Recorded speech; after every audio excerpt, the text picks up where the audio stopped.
અંકલેશ્વરના સ્થાનિકો દ્વારા જીઆઈડીસીના વિવિધ પ્રશ્નો અંગે નોટિફાઈડ એરિયા ઓથોરિટીમાં રજૂઆત કરવામાં આવી હતી અને પ્રશ્નોના નિરાકરણની માંગ કરાઈ હતી.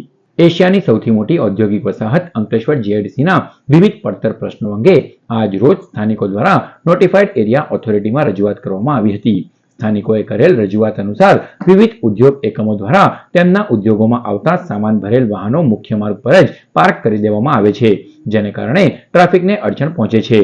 તો બીજી તરફ ઉદ્યોગો દ્વારા ગેરકાયદેસર રીતે ગેસ અને રસાયણયુક્ત પાણીનો જાહેરમાં નિકાલ કરવામાં આવે છે, જેના કારણે હવા તેમજ જળ પ્રદૂષણ થાય છે.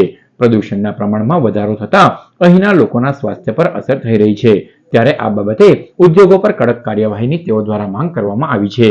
આજ રોજ આ જીઆઈડીસીના અંદર જે વારંવાર કંપનીઓ દ્વારા ગેર વર્તુકથી બહાર પ્રવૃત્તિઓ કરવામાં આવશે અને વાહનો રોડ વચ્ચે ઊભા કરવામાં આવે છે. વારંવાર ગેસો અને જે કેમિકલયુક્ત પાણી છોડવામાં આવે છે નદીઓના અંદર, એ હિસાબથી આજ અમે રજૂઆત કરવા આવ્યા છે. તો આ કંપનીઓ પર કાયદાકીય એક્શન લેવાય એવી અમારી તમામ સ્થાનિકોની માંગ છે.